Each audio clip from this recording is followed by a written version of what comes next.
Seja muito bem-vindo. Essa é a história de Edson Capelato, Carlos Carneiro, sobre livros para sobrevivência. Selecionamos, eu e o professor Edson, 5 livros, cada um, 10 no total, para que possamos indicar como livros importantíssimos, fundamentais para a sobrevivência. Livro número 1 é este, Dom Casmurro, Machado de Assis. Essa aqui é a obra completa, é a minha primeira escolha. Dom Casmurro é uma obra que remete a Shakespeare, como Otelo, citado no texto, e é uma obra que evoca uma discussão que eu acho até menor, sobre traição de Capitu, se traiu, se não traiu. Enfim, eu acho muito pouco para o livro, que é feito em primeira pessoa, e tem na figura de Bentinho uma espécie de imperador do Rio de Janeiro. Isso tem um significado muito forte, né? Quem é Dom? Quem é que manda no mundo? Né? Bentinho, criado pelas figuras femininas, né? A Dona Glória, sua tia, enfim, a própria Capitu, criado, envolvido pelas figuras femininas, sempre bajulado, né? É ele quem vai ganhar o título, inclusive no fim da vida, na parte mais adulta, como Dom Casmurro, o rei dos cinzas, das figuras reclusas, um chato, digamos, né? Bem interessante, eu indico, ler antes de que o mundo acabe, Dom Casmurro. Professor Edson, qual é o seu primeiro livro? Grande Carneiro, pois é, Dom Casmurro, hein? Dom Casmurro é sempre ali na ponta da língua, não é verdade? Minha primeira sugestão aqui vai da literatura que tem muita influência sobre o meu trabalho, que é a literatura inglesa, e é o grande expoente da literatura inglesa no século XX, que é James Joyce, com seu livro Ulisses. É a sua obra-prima de carreira. James Joyce escreveu livros, contos, muitas obras, e sua grande obra-prima é Ulisses, um romance aí de mais de 500 páginas, mas que se passa em apenas 18 horas dentro da cabeça do personagem Bloom, que temos aí nesse livro a técnica do fluxo de consciência, não é? Isso é uma coisa muito legal no século XX, que é uma novidade do romance, esse texto que foi considerado pela crítica o romance que veio para acabar com os outros romances, não é verdade? Fica aí então a minha primeira sugestão, um livro para iniciados, um livro que não é tão simples, mas que deve ser lido enquanto há tempo, não é, Carneiro? Então fica aí minha sugestão número 1, literatura inglesa, Ulisses, do James Joyce. Valeu, um abraço. Muito bem, indicação de literatura inglesa, Ulisses. Olha, eu gosto dessa história porque um dia na vida de Bloom, lembra o dia da cerveja que rola pelo planeta aqui, inclusive, né, ligado aos bretões. Ulisses faz essa referência já sabida sobre a Odisseia, Homero, e é uma leitura necessária, né, fundamental para quem gosta de textos universais. Ulisses, bem importante. Vou aqui então eu com o número 2 da minha lista. É ele, e literatura inglesa, Shakespeare. Sim, Hamlet, numa tradução aqui portuguesa, é uma história que evoca a questão de Édipo, a questão da suposta loucura, o desespero da existência, as opções que se fizeram, opções que fizeram por mim, por ter nascido nobre e ter que carregar um fardo dos interesses políticos, interesses ligados à riqueza, interesses militares. E essa história do Hamlet vai muito além do ser ou não ser. É a minha ideia. É minha dica número 2. Professor, e a sua? Pois é, Carneiro, vendo você falar de Hamlet, me lembra a seguinte citação, não é? A serpente que picou seu pai, agora veste sua coroa. E é de início do livro, né? E muitas coisas inesquecíveis de Hamlet, um grande herói da literatura mundial. E olha só, né? Vai vendo, escrito há tanto tempo, né? Há tanto tempo, e o personagem e uma história tão, como vou dizer, tão modernos, né? Tão recentes, né? Que não perdem nunca a sua a atualidade, não é? Muito bem, meu segundo livro, antes que eu me esqueça, meu segundo livro é um romance inglês de novo, olha só, um romance romântico, um texto aqui do século XIX, do meio do século XIX, estou com a versão original, Wuthering Heights, Morro dos Ventos Uivantes, escrito pela Emily Bronte, muito comum aqui escritores ingleses, escritoras inglesas do século XIX, muitas vezes foram escritoras de um livro, é o caso aqui, escritora de um livro, ofuscada pela fama das irmãs, também escritoras com grandes obras, ela lança esse livro aqui, que é um livro que traz um personagem inesquecível, tão forte quanto a gente acabou de falar agora de Hamlet, não é? Que é o Heathcliff. Né? A gente, quando falamos de livros que marcaram a nossa vida e livros que a gente quer que os outros leiam enquanto há tempo, a gente pensa em personagens marcantes que ficam guardados dentro de nós também, não é verdade? Com os quais nos identificamos ou aos quais temos certa compaixão. Heathcliff é um personagem cascudo, ranzinza, duro e cigano, chega na família ali e conquista o seu espaço e cresce e passa a ser um personagem que conquista todos nós, mesmo nem sempre sendo bem intencionado, não é? É uma linda história de amor. Heathcliff e Catherine, vale a pena ler esse livro, é um livro longo. Muita gente já me relatou que para no meio, é uma leitura de fôlego, mas aqui eu li muito jovem esse livro e guardo comigo e levo para sempre os ensinamentos e as palavras que esse livro traz. É um livro inesquecível, marcante como é o romantismo inglês, não é? Poderia ter trazido aqui Frankenstein ou outras obras, outros romances da mesma época, mas essa fica sendo a minha escolha por ser um livro aqui que há tanto tempo eu gosto, há tanto tempo eu tenho lido. Certo? Fica aí, Morro dos Ventos Vivantes. Carneiro, sua próxima, vamos lá. Pois bem, vamos seguindo com esse jogo. Vou para minha dica número 3. Ele, Raduan Assar. Sim, Lavoura Arcaica. É uma obra do século XX. Raduan, que fez filosofia, direito, circulou pelo meio da vida urbana e depois abandonou para cuidar de suas terras, lidar com o meio rural. Abandonou a escrita. 2 livros apenas, Copo de Cólera e Lavoura Arcaica. Prefiro este, que é uma história cheia de fluxo de consciência, personagem que se sente pressionado pelas autoridades paternas e acaba procurando uma fuga. O livro tem 2 partes, a partida e o retorno. Entre a partida e o retorno, o leitor sabe que há um desejo muito grande do personagem principal por sua irmã Ana. E vai ficar de modo sugestivo, ou não, que teria havido alguma relação entre ambos. Mas enfim, a ideia aqui não é dar o final da história, nem destrinchar coisa alguma. Indicação de leitura importante, Raduan Assar. E aí, eu sei que você tem poesia, é isso? Muito bem, muito bem. Para quem não acompanhou essa nossa conversa aqui foi a live que a gente fez nos nossos canais na quarta-feira passada e a gente está resumindo aqui em um material a pedidos para que as pessoas possam acessar novamente essa conversa e ter aí as informações a respeito das obras para ler antes do final do mundo, não é verdade? Realmente a poesia, eu acho que para fazer uma lista de livros para levar consigo para onde quer que seja enquanto há tempo, tem que ter livro de todos os gêneros. E aqui eu trago para vocês então João Cabral de Melo Neto com Morte e Vida Severina. E eu diria que na verdade pode ser não só Morte e Vida Severina, mas também o Poema do Rio ou grandes livros da obra dele também podem fazer parte dessa minha sugestão, não é?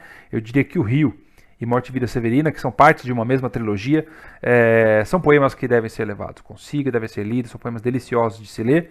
Não são tão simples, muitas vezes, tem muitos elementos na poesia de João Cabral, que tecnicamente é um poeta é um poeta acima da média, muito acima da média, um dos grandes poetas que o Brasil já criou, pois ele traz uma poesia que consegue expressar o sentimento humano, personificar os elementos da natureza, métrica, rima, um trabalho árduo para fazer poemas com sonoridade especial. Então fica aqui a sugestão de João Cabral de Melo Neto com Morte e Vida Severina. Acho que vale a pena se você ler poemas. Os brasileiros gostam muito dos poetas bem midiáticos como Drummond, Vinícius, e muitas vezes não falam de João Cabral de Melo Neto. E eu falo, eu levo comigo e acho que vocês deveriam aí prestar atenção um pouquinho nesse tipo de trabalho que é um autor muito grande e importante que temos na literatura brasileira, ok? João Cabral de Melo Neto aí, e com você, Carneiro, vamos lá, vamos para o seu próximo livro número 4, a gente vai perder a conta, mas vão anotando aí porque é muita coisa. Muito bem, João Cabral de Melo Neto. É um marco dentro da poesia brasileira em geral, né? Eu vejo três figuras importantes na poesia: o Gonçalves Dias, o próprio João Cabral, Mário Faustino, estudiosos dos projetos literários possíveis. Isso é bem marcante. Pois bem, seguindo com as nossas indicações, vou eu aqui com poesia também. Ele, Manoel de Barros, pantaneiro, Brasil Central, poeta, uma espécie de Mário Quintana melhorado, bem melhorado, usa de verso livre e de um caráter lúdico para a linguagem. Poeta pouco estudado, pelo menos até hoje, pouco exigido dentro das listas vestibulescas de que conheço. Manoel de Barros construiu uma espécie de história dentro da literatura através do verso de caráter surreal por muitas vezes.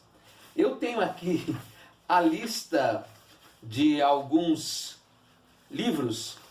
Vejam o título de alguns de seus livros: Gramática Expositiva do Chão, Livro de Pré-Coisas, Menino do Mato, Livro das Ignorâncias, O Guardador de Águas, Retrato do Artista Quando Coisa, Poemas Rupestres, Arranjos para Assobio.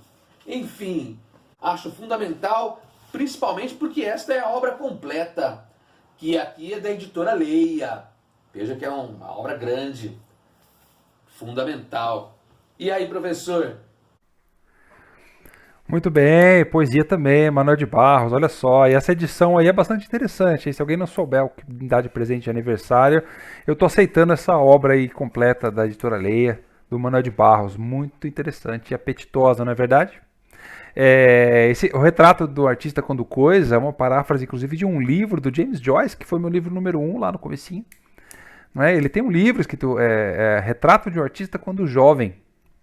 E, enfim, isso daria um vídeo só para falar desse livro, que é um romance de formação, um tipo de romance específico, muito comum no século XIX e XX principalmente. Legal. Falando nisso, estou variando, viajando pelos gêneros e vou falar de um autor que foi bastante consagrado na literatura norte-americana, um autor que recebeu um Nobel por um romance, que é Ernest Hemingway. Ernest Hemingway recebeu o prêmio Nobel pelo livro O Velho e o Mar, que é considerado uma obra-prima da literatura mundial, mas eu ainda acho, tecnicamente, analisando como especialista, eu posso dizer que Hemingway primou muito como escritor de contos. E eu tenho aqui a obra completa dos contos dele, um livro que carinhosamente ganhei de presente também, gosto de ganhar livros também, Carneiro sabe disso também. Enfim, e ele escreveu muitos contos e os contos dele são contos fáceis de serem lidos, linguagem curta, rápida, concisa, estilo jornalístico, ele era um jornalista. Não é? Portanto, vale a pena ler os contos. Se você domina um pouquinho de inglês, se você quer investir na língua estrangeira, tenta ler os contos em inglês, porque é possível ser lido, aprender novo vocabulário, você atingir novos horizontes aí com a leitura, ok? O principal personagem dos contos dele é o Nick Adams, Nicholas Adams, um personagem que volta em vários contos, em diferentes fases da vida dele, nem sempre isso está muito claro em cada um dos contos, vale a pena ser lido. Ele é um escritor de contos de atmosfera, você consegue ler o conto e você tem a sensação de toda a ambientação da história de uma forma escrita com poucas palavras.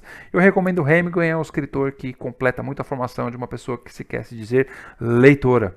Legal? Fica aqui minha sugestão, então, número 4. E aí, Carneiro, agora vamos para a final. Eu quero saber qual é a sua cereja do bolo. Eu imagino qual seja a sua cereja do bolo. Não pode faltar essa pessoa na sua lista, não é? Vamos ver. Aqui faltava a cereja do bolo, então. Clarice Lispector, sim, A Paixão segundo GH. Uma história que envolve fluxo de consciência, um texto que se aproxima um tanto do que Raduan Nassar fez. Raduan fez seu trabalho também nessa linha do fluxo de consciência, de uma narrativa um pouco mais lenta. Clarice, ucraniana, veio para o Brasil muito cedo, muito jovem, muito criança, 1925, e fez toda a sua carreira literária em português. Sorte dos brasileiros. É uma leitura que considero fundamental para quem gosta da literatura de língua portuguesa, brasileira, né? É A Paixão segundo GH, porque faz uma trama a respeito daquilo que é enxergar a si próprio, ver a si mesmo dentro desse contexto que é a vida urbana, final do século XX, o último terço dele. E essa é uma história interessante. Muito bem, mestre. Se na sua lista não pode faltar Clarice Lispector, você que me conhece sabe que na minha não pode ficar de fora Guimarães Rosa. Não é verdade? Há muito trabalho de Guimarães Rosa para ser indicado aqui, mas eu vou ficar com a grande obra que ele compôs em vida, que é O Grande Sertão Veredas. A história do nosso jagunço Riobaldo, não é? Riobaldo Tatarana e seu amigo Diadorim. Nesse livro aí que traz um trabalho magnífico com a linguagem, com as sensações dos personagens, com esse jagunço identificando a percepção de si e do mundo através dessa relação também com o amigo, e você tem aí uma avalanche, um caminhão de coisas, de elementos para serem estudados, não é? Guimarães Rosa era um autor muito culto e jogou todo o seu repertório dentro desse livro. É uma literatura difícil para quem é um pouco mais iniciante, mas mesmo que se você tentar, eu tenho certeza que vai dar para tirar bastante coisa e colocar aí um selinho no seu currículo de leitor. Vale a pena, eu recomendo, né, entre a minha lista de livros que não podem deixar de ser lidos enquanto há tempo, O Grande Sertão Veredas. Guimarães Rosa foi um escritor muito especial na história da literatura brasileira. Pela qualidade da obra, se aproxima muito de ganhar um prêmio Nobel de literatura, que teria sido o nosso primeiro. E ele relutou muito em aceitar o cargo na Academia Brasileira de Letras, demorou bastante, isso foi até uma situação constrangedora, pois a sua cadeira estava lá, vaga para ele. E quando ele aceitou, dias depois ele veio a falecer. Era uma coisa, parece que parecia um prenúncio, não é verdade, de fechamento da sua vida. E é o que ele dizia: vou para a Academia Brasileira de Letras quando eu fechar o meu trabalho. E assim foi, não é? Fica essa recomendação, adorei essa brincadeira, foi muito legal. A gente vai fazer outras lives com outros tipos de sugestões também. É muito difícil recortar 10 livros, não é? Tem muita coisa que a gente queria falar e ver e ler e compartilhar com os colegas. Deixem comentário pra gente aí no vídeo e a gente vai trazer mais coisas para todos. Carneiro, obrigado pelo carinho, pela sua lista, gostei bastante. E vamos lá, um abraço. Gosto dessa indicação, professor, porque justamente Riobaldo Tatarana, e que faz um relato para o interlocutor, dando conta de si próprio. E é de coragem essa indicação de leitura, porque Riobaldo representa aquilo que todo mundo gostaria, não necessariamente ser, mas de ter coragem para ver a si mesmo. Professor, gostei muito dessa história de indicação de livros. É isso, muito obrigado. Até a próxima.